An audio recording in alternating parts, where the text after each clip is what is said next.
शाम को दावत में जाना था तो मैंने सोचा कि बाल कटवा लूँ, तो बाल जब कट जाते हैं, ब्लो ड्राई हो जाते हैं तो बहुत अच्छे लगते हैं। घर आते ही मैंने देखा कि मेरे हस्बैंड ने एक और हाउस प्रोजेक्ट ले लिया है और हमारे ये जो बाहर का एरिया है, आप लोगों का भी होता होगा, गंदा हो जाता है क्योंकि यहाँ गार्डन में सफाइयाँ होती हैं, खाद गिरती है, गंद बला होती है, इसको साफ़ करने करने में ना बहुत टाइम लग जाता है। सो ही डिसाइडेड कि मैं एक ऐसा कलर कर दूँ इस पर डार्क, ताकि ये छुप जाए और प्यारा भी लगे और ज़्यादातर सफाई का झंझट ना हो। ये ग्रे कलर का पेंट हमने अमेज़न से मँगवाया था, एक छोटा टब मँगवाया था ऑलमोस्ट 1 लीटर का, और 2 से 3 कोट किए थे इस पर ताकि ये अच्छी तरह से स्टिक हो जाए। अब देखते हैं, असल में यहाँ पर बारिश इतनी होती है, धूप भी कम निकलती है, तो हम एक ऐसा दिन सोच रहे थे जिस दिन एटलीस्ट बारिश ना हो ताकि पेंट को 1 से 2 दिन सूखने के लिए मिल जाए। अच्छा, ये बहुत अच्छी बात है, मेरे हस्बैंड को बहुत शौक है इस तरह के हाउस प्रोजेक्ट्स लेने का, पेंट करने का। कुछ टाइम पहले मैंने वीडियो लगाई थी साइड टेबल्स की पॉलिशिंग करने का, घर को डेकोर करने का, तो मैं तो अंदर से वीडियो बना रही थी क्योंकि बाहर काफ़ी हवा चल रही थी और काफ़ी ठंड हो रही थी, और ये सारा मज़ेदार काम जो है वो खुद कर रहे थे। And it's so therapeutic to watch this. जैसे-जैसे एक-एक टाइल पेंट हो रही थी तो it was looking very nice. यहाँ पे ज़्यादातर घर रेंटेड होते हैं, हमारा भी घर रेंट पे है। और इस तरह के काम करने से पहले आप अपने लैंडलॉर्ड से परमिशन ले लेते हैं। अगर वो येस कह देते हैं तो आप कर लें, और अगर वो मना कर दें तो आप नहीं कर सकते, तो ये ज़रूरी है।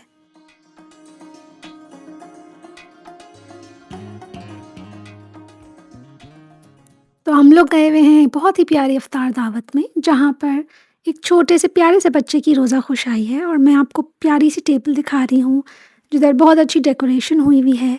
इफ्तार का टाइम होने वाला है, मैंने जल्दी जल्दी ये क्लिप्स रिकॉर्ड किए। चना चाट, फ्रूट चाट, कुछ फ्राइड आइटम्स, जूस, खजूर, और उसके बाद खाना भी था। बहुत ही प्यारा घर डेकोरेट किया हुआ था, यहाँ पे मीठे की टेबल थी और डेकोरेशंस में ये फेरी लाइट से पूरे घर को सजाया हुआ था। जब यूके में आप होते हैं ना, तो बच्चों को रमज़ान, ईद, इन सब मौक़ों पर इनकरेज करने के लिए आपको घर को और सजाना चाहिए। उनको बताना चाहिए कि इन सब फेस्टिवल्स की क्या इम्पोर्टेंस है, क्योंकि हमारे यहाँ दूसरे फेस्टिवल्स बहुत ज़ोर शोर से मनाए जाते हैं। सो इट्स इम्पोर्टेंट कि हम अपने फेस्टिवल्स को भी बहुत ही एक्साइटिंग शो करें और बच्चों का इंटरेस्ट हो। डिनर भी सर्व हो गया था, उसमें थी बीफ बिरयानी, चिकन कढ़ाई और बोनलेस चिकन विद रोटी, साथ में जलेबियाँ भी थीं, और बहुत ही मज़ा आया इस इफ्तार दावत में।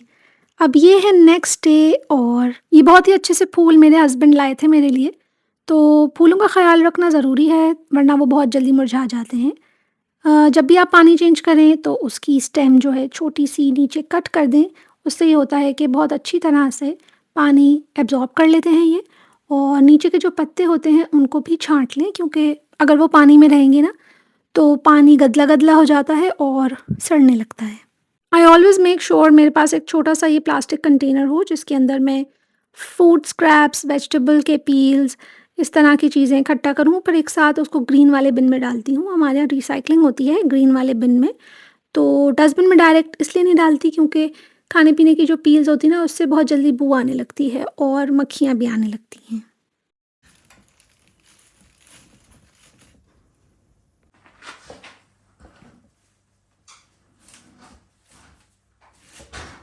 फ्लावर्स भी सेट हो चुके हैं, किचन में हूँ ऑलरेडी, तो अफ्तार बनाना स्टार्ट करते हैं। आज के अफ्तार में ज़्यादा कुछ नहीं, लेकिन एक नई रेसिपी ट्राई कर रही हूँ। वैसे इतनी कोई ख़ास नई नहीं है लोगों के लिए। आई एम ट्राइंग आउट कीमा स्पैघेटी या बोलोनीज़ पास्ता, और बीफ के साथ मैं इसको बना रही हूँ, और इतना अच्छा और मज़े का बना था कि वाक़ई में 2 दिन तक हम इसको खाते रहे।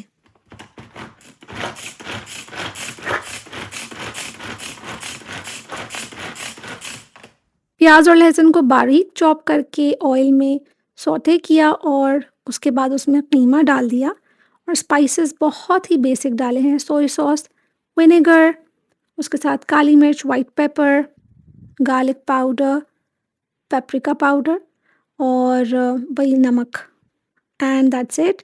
और बहुत ही यमी बना था ये।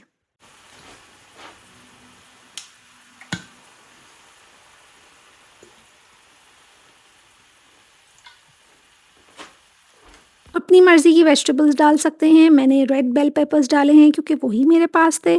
ग्रीन, येलो या फिर स्प्रिंग अनियंस, ये सब चीज़ें आप डाल सकते हैं।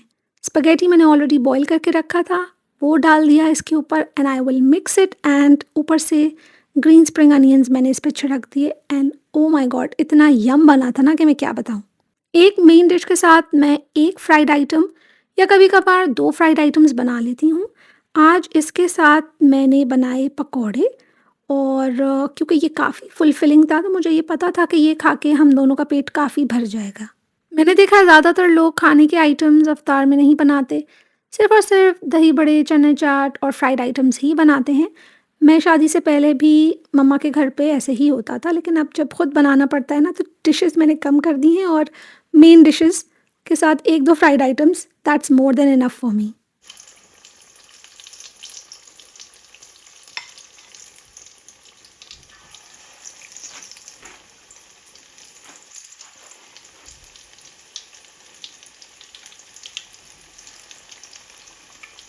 पकौड़े ना मेरे ऑल टाइम फ़ेवरेट हैं। आजकल लोग एयर फ्रायर में भी बना रहे हैं। एयर फ्रायर वैसे मेरे पास है नहीं, तो कम बनाती हूँ लेकिन डीप फ्राई कर लेती हूँ क्योंकि भई असली मज़ा और असली जो टेस्ट होता है ना मेरे ख़्याल से वो डीप फ्राइंग के बाद ही आता है।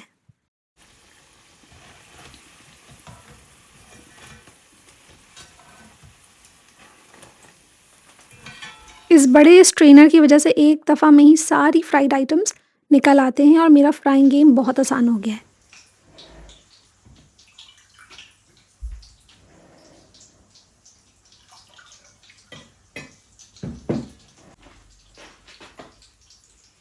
बस अब सारी चीज़ें रेडी हो गई हैं। जूस मैंने नॉर्मल सा बनाया है और मैंगो जूस है ये और जल्दी-जल्दी टेबल सेट करूँगी क्योंकि इट्स ऑलमोस्ट इफ्तार टाइम, खजूर रख के।